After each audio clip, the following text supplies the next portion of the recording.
Um, basically, let's just start thinking about the application to begin with.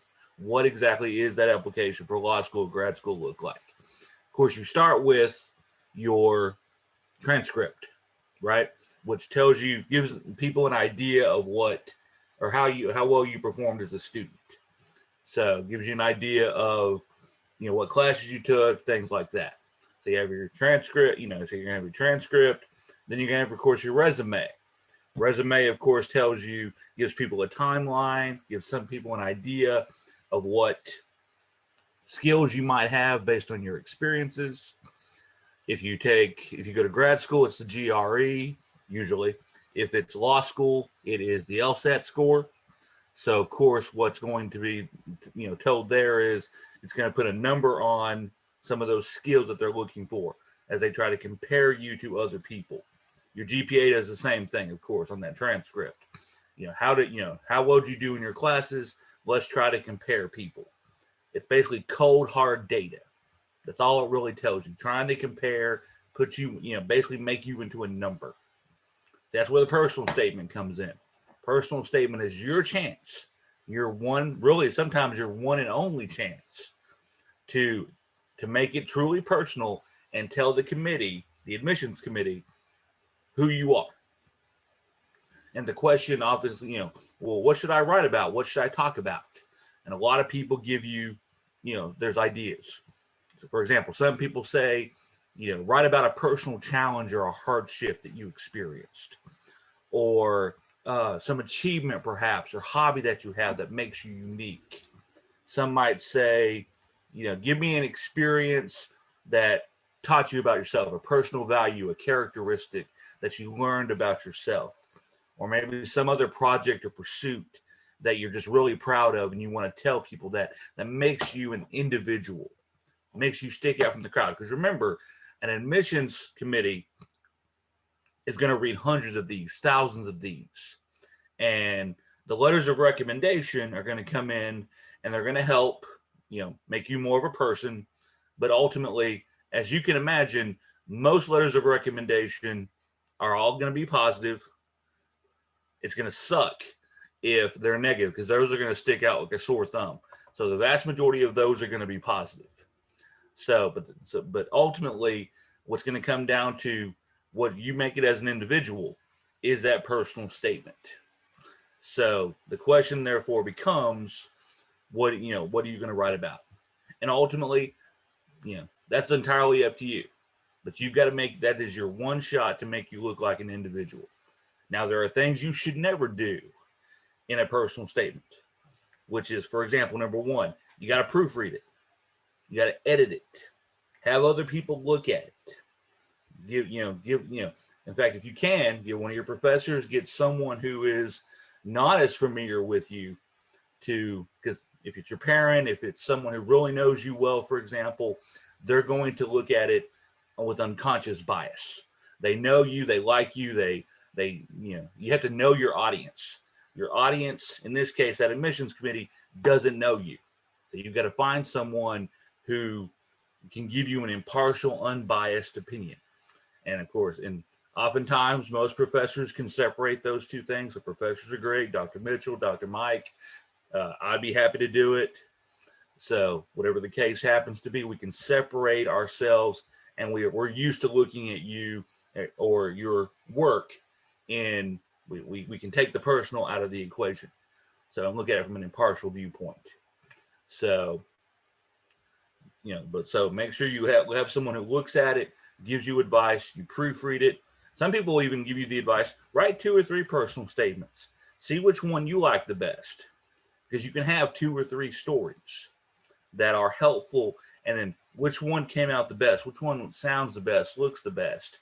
Because ultimately, what you have to do is, in your story, you're going to have to tie it back at the end to, for example, for a law school committee, if you're going to law school, their objective is to find people who will make good members of the legal community. You don't have to practice law to be in this community, but their objective is not to go find people who can be great janitors. They're finding people who can be good lawyers or good legal professionals, whatever that may be. So you have to tie it back to your purpose and know your audience to where it's like, okay, in this short 1-2 pages, whatever it may be, make sure that you can, take it back to that, the purpose of that. So, but but I mean, you'd be amazed at what I've read and what I've seen in terms of personal statements and what they talk about. I spent a summer on my uncle's apple farm, and I learned so much about myself and how I can overcome adversity through this hard work. And it's going to make me want to be a great lawyer because. And what they did well is they told that story and then tied it back together. So, one other big thing that law school professionals or grad school professionals tell us is follow instructions. If they want 2 pages, don't give them 5. If they, whatever those instructions are, because sometimes they'll give you a topic to write about. Sometimes they won't. They'll leave it open-ended. You've got to be able to follow instructions and, show them a good writing sample because they only have so many writing samples that they have. And of course, so they're going to notice someone who's not a good writer or someone who's not necessarily the best at telling their story. So, other than that, I mean, those are what, I've spent a lot of time with law admissions people on Zoom meetings recently. In fact, I had a recent meeting where literally everyone from every school in the state of Texas was on the same Zoom meeting, and they were talking about personal statements. And that's just that was the gist of their feedback. So I just basically summarized it seems like in 5 minutes, but at least that's what it feels like. So, but those are the big things that you have to look for as you write that personal statement, whatever it may be. But before I kind of open the floor for questions, I'll just use me as an example because I applied in grad school years ago, and I also applied for law school. But here was me as a candidate for law school. I was a 3.487 GPA. I'll never forget that because it wasn't 3.5 and I didn't get to graduate with honors. There's a long story behind that. It'd probably make a good personal statement. But 3.487, what would you call that, Dr. Mitchell? Would you call that average, maybe slightly above average on a GPA? 3 point what? 487. So not quite 3.5. That's above average. Yeah, but it's not 4.0. So no better than above average. I was a 153 on my LSAT score, which depending on the school is probably going to put me, what do you figure awesome, Dr. Mitchell? Probably slightly above average if I'm lucky. Right at the median. Yeah, at a lot of schools. Absolutely. So then they're going to look at my resume. They're going to say, okay, he went to college. He did well in high school, but for most grad school and law school situations, they're not going to be, they're not going to be, high school's off the table. They're not even going to think about high school. College is the big thing because they just assume you all went to high school. You got into college. So that tells you, so high school is going to, college is going to be the focus.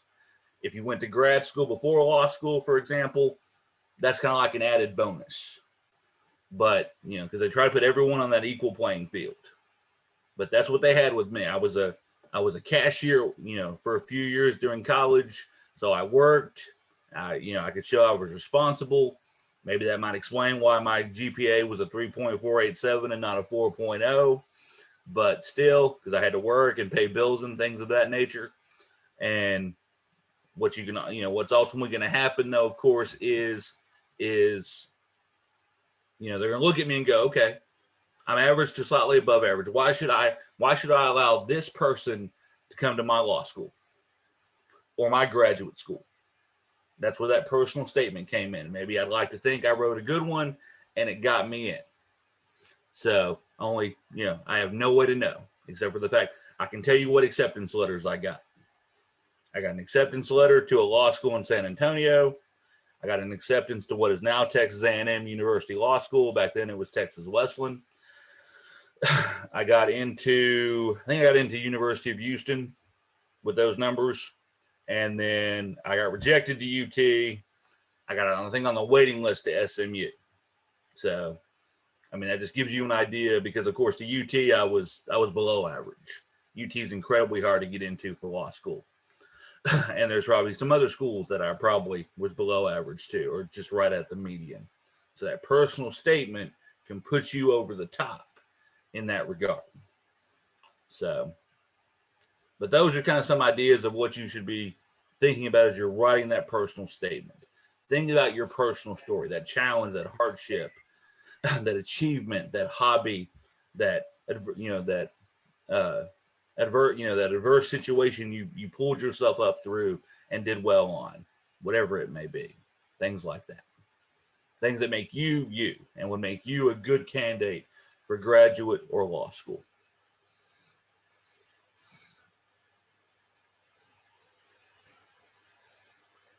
Is there something you'd like to add, Dr. Mitchell?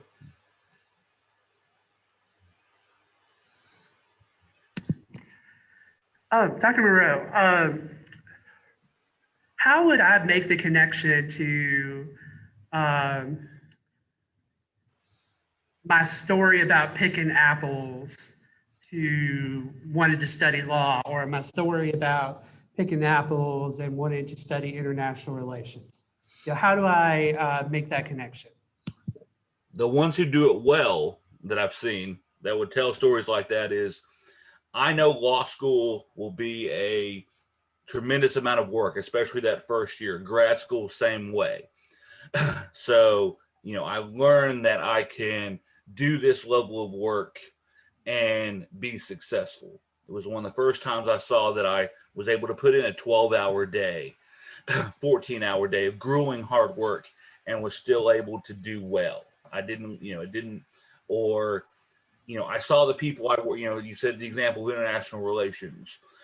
I saw the people I work with, a diverse body of people who were from all walks of life. I learned new languages. I learned about their life experience. So it made me want to learn about international relations, and it gave me a new career path. I mean, however, that's so. But they show that connection in things like that. They were enlightened in some way. They were, or maybe for the last example about maybe they saw the hardship of these people, especially from a legal situation. Maybe they were immigrants and they made them want to study immigration law or fight for the common man, fight for the underprivileged, whatever the case happens to be. So they, but that's the ones who did it well. They were able to make that connection between story to objective. And the ones who didn't do it well couldn't make that connection. Do you want to show some of the examples that you sent or previously? Sure, you're welcome to. I mean, do I need to share my screen or do you want to do that? I can.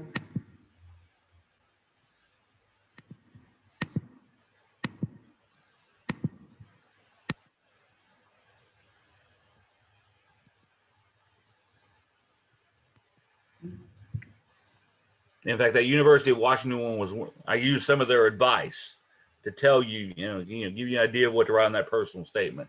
I basically summarized the personal challenge because I thought that was some of the better pieces of advice. What's a diversity statement? A diversity statement, which is becoming more common. When I applied for law school and grad school back in the day, and when Dr. Mitchell did, it wasn't that common. But now diversity is such a major concept and buzzword in education and in all walks of life. They want to know how you can add to their diversity. And so that's a nice statement to come out and say. And the great thing is you can talk about all forms of diversity, whatever it may be. You may think, you may argue, for example, I wouldn't be able to add much to the diversity, but I could talk about how I have a certain, background or heritage. I'm part American Indian. I'm left-handed, which is, of course, not, terribly common. I mean, whatever aspects of whatever that you might be, that you can bring about add to your diversity of viewpoint. So, I hear a lot of talks about addendums. What is an addendum statement? An addendum is, and Some law schools and grad schools use them, some don't. They're pretty, I would say they're pretty common, but it's your opportunity to explain a weakness or explain something that you might think doesn't look that great. So I might write an addendum to explain why my GPA wasn't as high as I would have liked it to be. Or maybe on your LSAT day or your GRE day, there was this massive construction project going on outside there. All you could hear was, was jackhammers and all kinds of stuff. And you just weren't able to concentrate, weren't able to focus as well as you like. So maybe that 151 or 153, or even worse, perhaps, is the reason, so there's a reason why that I didn't make as good of a grade as on a score as I could have. Whatever you think, is not your best foot forward gives you a chance to explain. My GPA isn't high because I had to work 30 hours a week, because I had to pay bills or I had to take care of family members, as another example, for instance. Do you want to talk about the personal statement here, or what are the good things, the bad things about it? We can. So, or you can pick. I mean, if you found one that you like better, we can just. But this one gives I won't say a common one, but certainly one that a lot of people can understand. Family member suffers from alcoholism and depression. Obviously it affects the child and their, especially if they live at home.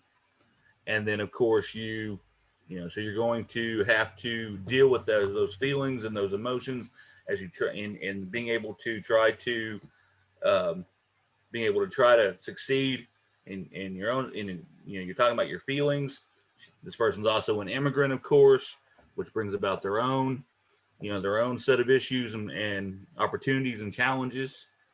And so it's either, as they're telling their story, and then of course they decide to study philosophy. Because the great thing about law school, and really grad school too, they're not looking necessarily there's no perfect major for law school, for example. You can major in anything you want. So, what they're looking for is a set of skills and necessary to be able to practice law or to do well in the legal community. Grad school is the same way. There's no right or wrong major. It's, do you have the skills necessary to succeed? So this person studied philosophy. They're talking about why they studied philosophy, why they took certain classes, what makes them interesting, what makes them able to meet their purpose. And then of course they end the story with how this person became more successful. He has an ability to handle things a certain way, but it's trying to make the connection between my personal story, my adversity in this case, to now I'm seeing success, and now this is why it's a good stepping stone for my future success as well, and why I'm much more equipped to be a good student than what I was, say, even years before. Because, for example, just to use my personal story, if I applied to law school tomorrow, I'd be a much better candidate due to my wealth of experience, due to my experiences between the ages of 22 to now 41, as I'm aging myself, than I was at 22 as a first time, as a college graduate trying to go into law school first time. So I'd have a much better personal statement today. Can I jump in real quick? Of course. I see some people chatting, but it's hard for me to do it from a laptop. I'll look at it in a second. One of the things I thought of that was really good about this personal statement, as Dr. Monroe has alluded to, is that they connected it to what they were doing in law school. One of the biggest problems that we see when we look at personal statements is that you may have an absolutely wonderful story. You can, you've overcome some challenges, but then you never tie it back to why this makes you want to practice law, why it makes you want to go get an advanced degree, that kind of thing. So help connect the dots for the person who's reading this. So make some room. I mean, you'll be limited in the amount of space you have to write your personal statement, but make some room to make that connection for them. that, like Dr. Monroe said, they don't know you, like, especially like we do. So help them understand how this character building enterprise that you just spoke about, or these ideas or these types of things really did influence what you wanted to do about law. Another thing is, think about your story as an HBCU graduate. What about the core values of this place and this space has influenced your thinking about what do you want to do in practice law? Even if you want to do business, how do values of equity, social justice, helping underserved populations, how has that influenced you to go forward? How has being in this space that has, where people have fought for voting rights, where people have gone on to be judges, where people have gone on to do other things, how has that influenced your thinking? I mean, that's another way to think even about a diversity statement, because oftentimes they don't do a lot of recruiting at HBCUs. So there's a lot of ways to approach what you're going to write about. But the main thing is that they want to know why you're unique. Why are you interesting? And when we talk about diversity, we're not necessarily talking about race, ethnicity, gender, sexual orientation, things like that. We're talking about even diversity of ideas. What do you bring to their cohort that will help other people be better, right? Because what they're trying to do is to put all these people together into cohorts that they can have a successful group. Because they'd like to see everybody get through law school as well, for the most part. All right, and then I'll stop. Also, Dr. Price in the chat came up with some other very absolutely correct and wonderful ways to look at diversity. There's financial diversity, first generation college student. Maybe you change majors, and so your GPA, maybe we have, poli sci has a lot of people who start out in engineering and some other things, and they move over to the light, to the good side. As never have too many poli sci majors. Keeps Dr. Mitchell and I employed. So, but anyway, so obviously, their GPA might not have been the best the freshman sophomore year, and now it's far better, because, and that happens to a lot of college students. They don't necessarily like some of their core courses, or they have to learn how to be a college student. So the GPA isn't as good in that first or second year, and all of a sudden they get in their major, the courses they love, and those grades improve, and you can explain those things through addendum and things of that nature. So there's a lot of ways to, there's a lot of reasons why, and that's what addendums are for. And the schools that want you to take advantage of such things, so they learn more about you. That's an opportunity for them to learn more about you and what makes you unique, as Dr. Mitchell said. Can I add something right there, if you don't mind? I used to work in the graduate school when I was in graduate school, and one of the deans of admission who worked in admissions for graduate school used to say, it's not about whether or not you're a good person, right? So you don't need to prove to them that you're a good person.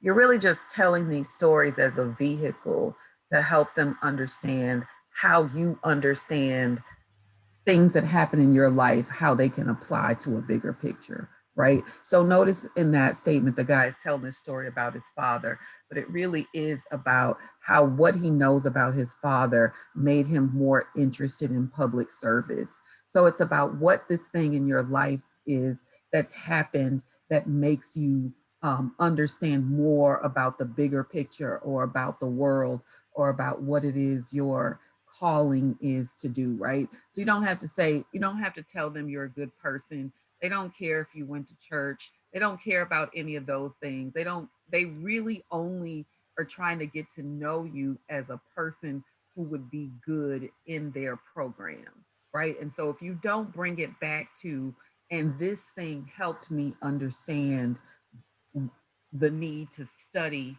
X, or the need to practice this kind of law, if you don't bring it back to that, then they see it as sort of a fluff statement rather than an actual statement that's going to get to the thing that they need to get to. Does that makes sense, right? And think about that also when you think about your recommendations as well, right? It needs to be people who can speak to the skills that you have that will make you a good candidate. All things need to come back to that. Dr. Monroe or Dr. Price, question in the chat is, what GPA should we be shooting for if we wanted to apply for the law school or graduate school? As high as you can. Always do the best. No one complain about a high GPA. The thing you should know is that when the economy is questionable, more people decide to stay in school, right? So there'll be more applications for law school, more applications for grad school. So you want to try to be as competitive as you possibly can. And a high GPA helps that tremendously. That doesn't mean that if you have a 3.3, you won't get into law school. It changes the range of law schools that you could possibly get into. If you have a 3.3 and a super high LSAT or GRE score, that helps, right? One of those things needs to be really high. It's better if both of them, I think Dr. Monroe would agree, it's better if both of them are really high, but you need one of those things at least to be as high as possible, which is why if you do really well on the LSAT or the GRE, you use that statement to explain why the GPA is low. It's like, you know, my major GPA is really high, look at this, but I failed down in some of my core requirements because, you know, math has always been a difficulty for me and I just didn't do well in that, right? It's like those kinds of statements that help explain some of the things that might not be as good as you would like, but the higher, the better. Above a 3.0, especially. I mean, I guess we should say that, right? Above a 3.0. Generally, yeah. But now I've seen people make 2.8s and they, but they're rare. They're the unicorn because that means their LSAT score was really high, or they have to be very had good a perfect personal statement. Yeah. Right. He's right. I mean, if you have a 2.9 and you shoot it out the park on the LSAT, then there's a chance. But in graduate school, you need to have above a 3.0. I would think a 3.5 would be put you in good speed for both of these things. But that between a 3.0 and a 3.5 can get you into some programs. The question is, will it make you competitive in all the programs you want to be competitive in? Dr. Mike, you wanted to jump in, you said? Yeah, thanks. When we bring recruiters to campus, I always press them for what it is they're looking for. And these are the 5 things that they look for. They look at the GPA, they look at the test score, the LSAT or the GRE, they look at the personal statement, they look at letters of recommendation, and they look at your extracurriculars, any leadership positions or clubs or things like that you did on campus to show that you're well-rounded. But when pressed, they say the 2 things they look at are the GPA and the LSAT score. And they have told me repeatedly, not just one recruiter, but this is a pattern, that even a low GPA can be offset by a high LSAT or other standardized test score. I also asked them, has a letter of recommendation, I said, how much attention do you give letters of recommendation? And this is going to sound strange, but this is what they said. We don't pay a whole lot of attention to letters of recommendation, but they can ruin a student's application. It's rare that a letter of application puts a student over the top for admission, but a letter of recommendation actually can ruin a student's application.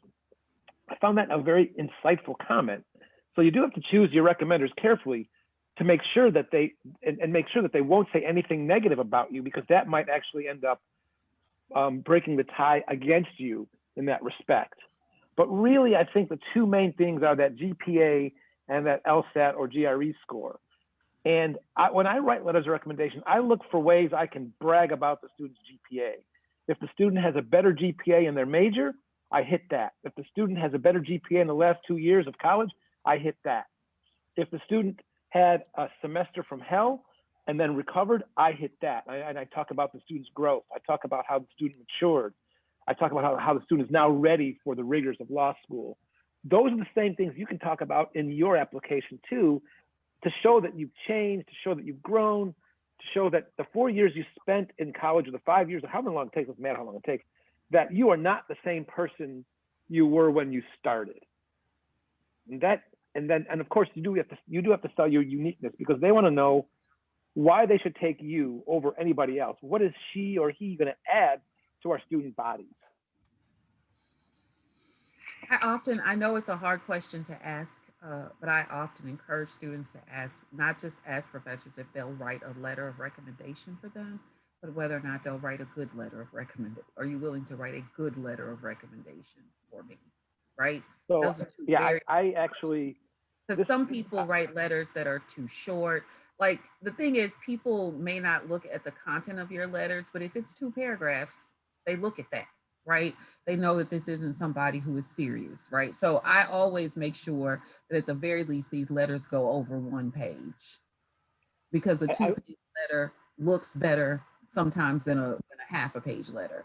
And so you need to ask people who you actually know. And part of that is, are you going to office hours? Do you ever show up for, so it's not just that you did well in the class, it's whether or not the professor actually knows anything about you. So when I write letters for people, I ask them for their resume, or I ask them to tell me some organizations that they're a member of, so I can mention that, because you want this letter to talk about you as a well-rounded person.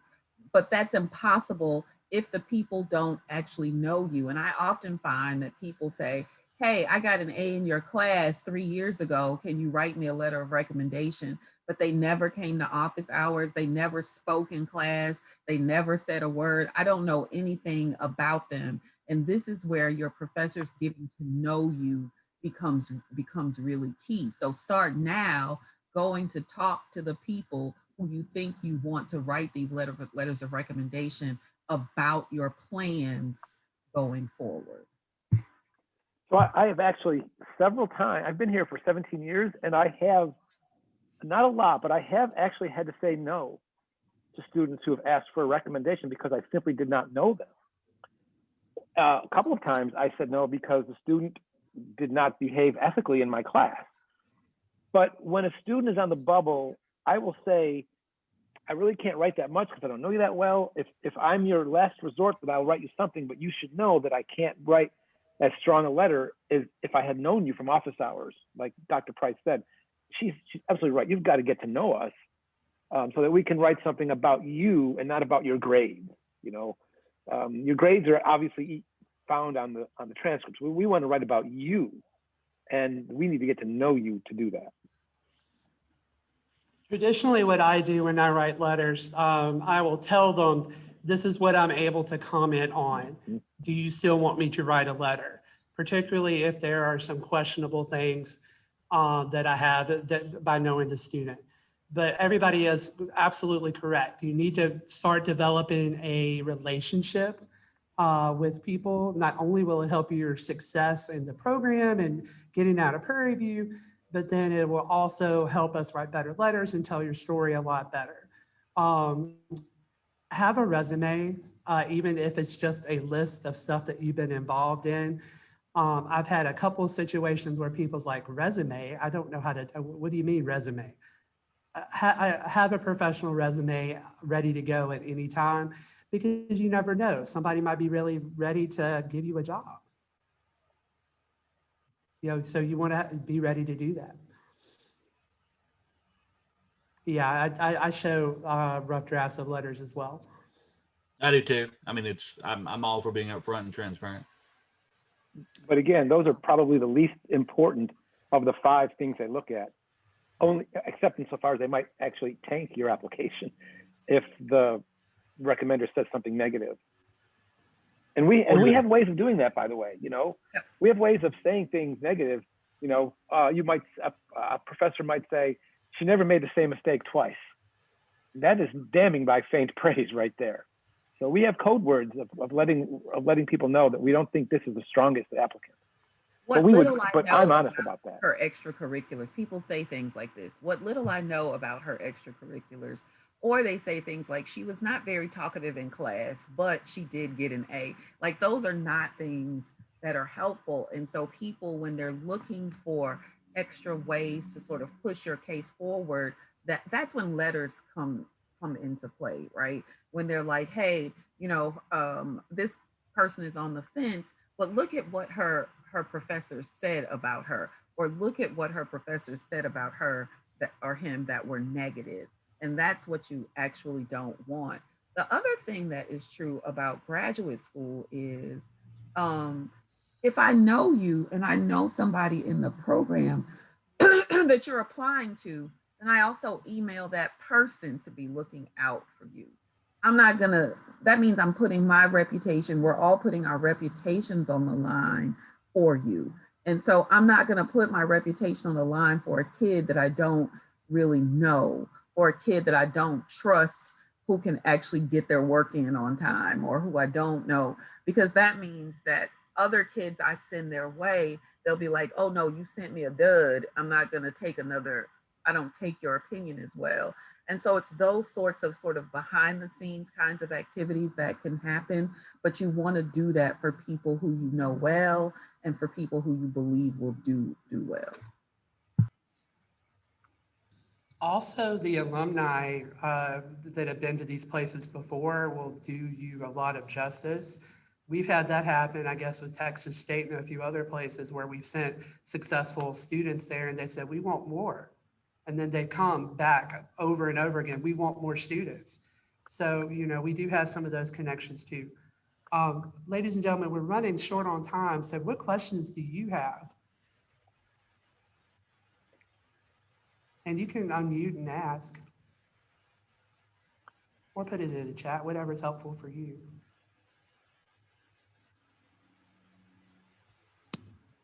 How many of you want to do law school? How many of you want to do graduate school? Well, I'm going to grad school. I know, Miss Texas Tech. It's Texas Tech, that's she. You already know that you want to go to Texas Tech. So I actually got a full ride to go to Texas Tech. Oh, you're going now. I'll be going in August. I will be. Cool. That's really cool. Yeah. She got Boston College, UT San Antonio. Yeah, Boston. Yeah. 30,000. I mean, it still wasn't enough, but it was nice getting some from them. And then UTSA, they didn't offer anything. They was being stingy, but I did get accepted. But I decided Texas Tech is for me.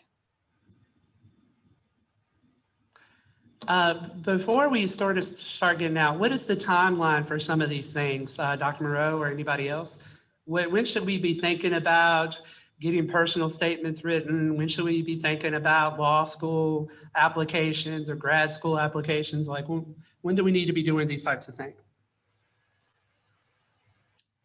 I'll go ahead and start. I would say, the earlier the better, that senior year, because, for example, if you can take the June, let's say your senior year starts in August, you can take the June one, great, no problem. And that's true for a lot of these tests. But if you don't do as well and you want to take, that gives you a couple opportunities, October, December, to take it again, to try to increase your score. See, what students will often do is they'll wait to that spring semester, and by then, what you don't realize is people are already starting to get accepted into law school and graduate school, and the money is starting to be given away. And all of a sudden, you're one of the later ones. Not only is it a question of acceptance, but let's say you get accepted, all of a sudden, they don't have any more money, or you're not going to get that full ride scholarship because you weren't. They're going to see you as being one of those last minute, try to get right before the deadline kind of people. So that fall semester, senior year, is vastly important for that next step, whether it's law school or graduate school. Nathan said January, February at the latest. That I would argue, I think Nathan and Billy would agree that that is really late.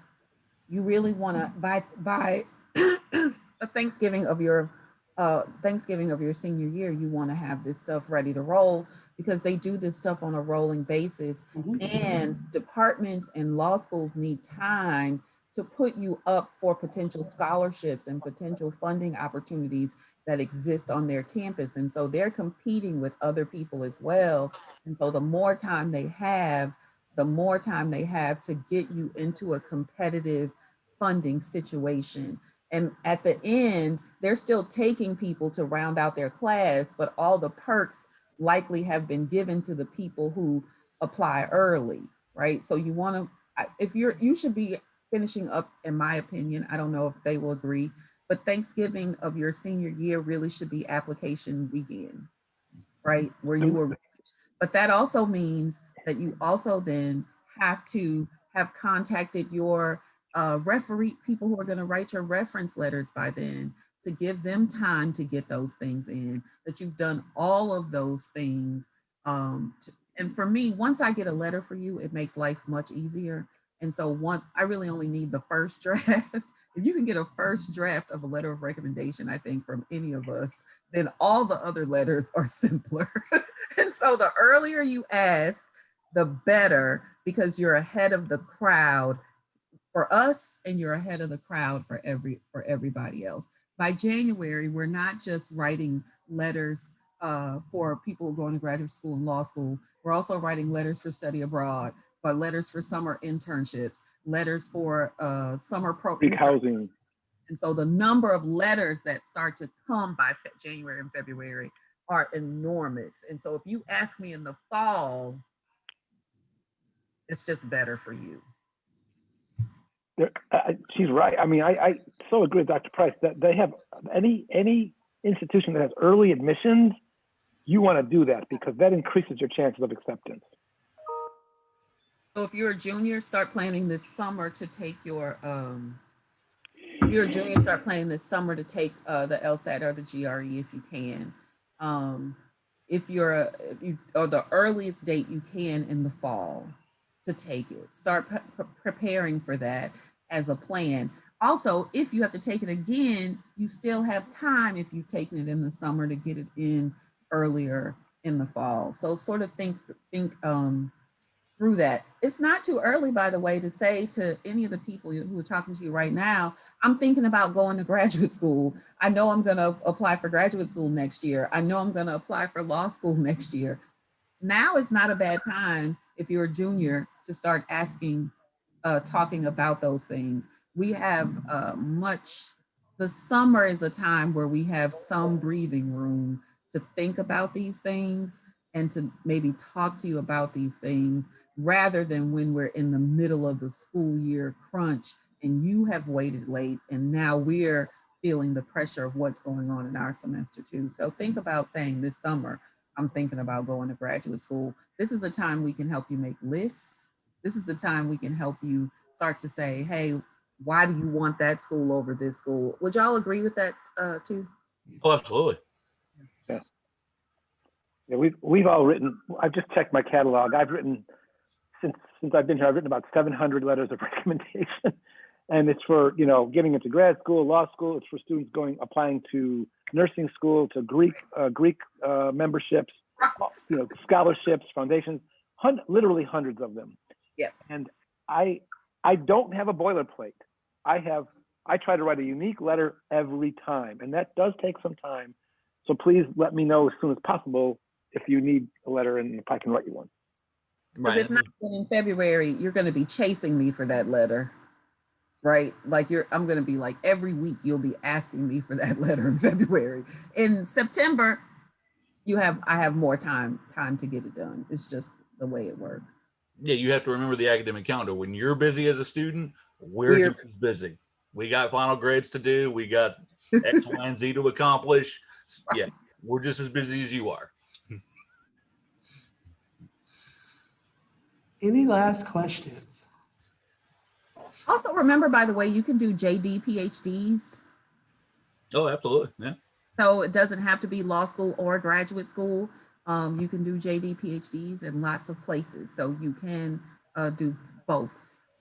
Or JDMAs or JD. Yeah, Maya McFarland's going to get her JDMA. Yeah. I have a question. Yeah, go right ahead. Is there like a specific way we're supposed to study for the LSAT? I don't know if that makes sense or not. Oh, it does. Like, is it different? It depends on who you ask. I mean, everybody has kind of their own philosophy, because what a lot of people think about the LSAT is it's going to be a lot of law stuff. It's not. It's a lot of questions testing your knowledge of certain, or your ability to have certain skills. Reading comprehension. Read this and be able to answer the questions. What a lot of people do. Well, my personal advice is get used to the questions first. Study for it, and then start taking as many time tests as you can. Because what kills most people is the time element. Can you answer 25 questions in 25 minutes? And the great thing about the LSAT is the more questions you get correct, they don't care about how many questions you don't answer. It's all about getting the questions correct. So try to answer as many questions you can and do it correctly. The more questions you answer correct, the higher your score on the 120 to 180 scale. It wouldn't be a bad idea if you guys already know that you're going to law school to get one of those books. It's a terrible idea to walk in having not thought about this at all, having not done any practice tests at all, unless you are a person who is a stellar test taker. You want to think about that early. You might want to think about all of you who know you're going to law school in the fall, forming a group. Like me, I buy those books. I don't read them unless I have a reason to. And so think about forming a group of you who get together, who do test prep, who do practice tests sitting in the room together at the same time, right? Have a committed sort of a group or collection of people. It could be 2 or 3 of your friends who you all are sort of going through this together, who are walking through these books together. If you can afford to, there's nothing wrong with paying for some of these preps. They can be very expensive. Some of them, by the way, have financial aid programs. I think if you're eligible for Pell Grants, they have various kinds of resources. You can look into that. But the best thing you can do really is to go through the books. And you need to be a person who is reading, period. Reading. If you don't read now, it's not going to get better for you in law school or graduate school. That's all you're doing is reading and writing. It's what you're doing. If you hate reading, which breaks my heart to think that anybody hates reading, then law school or graduate school are not going to be great for you, because it's all reading all the time, reading and writing. On that, start reading something that you enjoy and then move into more complex stuff. So if you like young adult fiction or trashy romance novels, just read anything, because that language will help you with, picking out words or critical thinking, and then you can move on to other things. But move beyond it. Yeah. Move beyond it. I put in a resource in the chat from Khan Academy. It's a free LSAT prep. So Khan Academy is partnered with a law school admissions council to do some free resources for you. And so that's really good. If you guys want, as Dr. Price mentioned, we can proctor an exam for you. So I'm okay, doing it over a Saturday. If y'all want to get in a room and just take a LSAT just to see what your time is, I'm okay doing that. Whatever we can do in that regard to help you practice, because sometimes it's nice to have somebody pushing you. All right, last question, because I know we all have to go to other classes.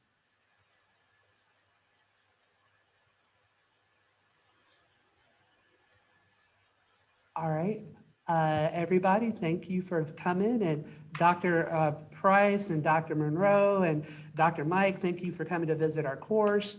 For the guests in our course, Ms. Woodward and others, thank you for showing up. We'll go ahead and record that. We'll put the recording on our YouTube channel. And please just let us know if you ever need anything. I'll put my email in the chat. What's the name of the YouTube channel? I'll put it in our group meet. Oh, okay. Thank you. It's like probably like the Division of Social Work, Behavioral, Political Sciences or something, but I'll put it in our group chat. Okay. Thank you, sir. Can I also say before we go, for those of you who are Yeah, please. you might want to consider applying to work at the Ruth J. Simmons Center for Race and Justice. Those applications are due next week. And so if you go to the Simmons Center website, I'm trying to remember what it is. Nick is going to put it in the chat right now. Yeah, it's up on our website.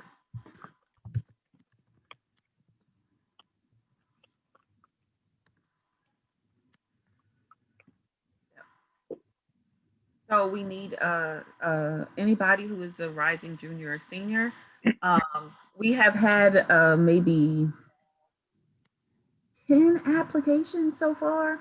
We're looking for 15 kids to work with us. So consider it if you're not graduating. Tried to find it. It's supposed to be there. I've been told it's there. I actually haven't tried to look for it myself. So I'll have to ask Christy Bradford what it's under. Apparently it's there. The link to apply or the? No, the link to apply should be on the website. So I put it in the chat just now too. Thank you. Oh, you sent it directly to me. Here it comes. There's the link to apply directly. Okay. Yes. Oh, great, Deshane. That's nice. And she would be a good candidate for that. They were in my class, Deshane and Deshane. Great students. Y'all Okay. are great students. Yes, we were very eager to take a class of hers that's in person.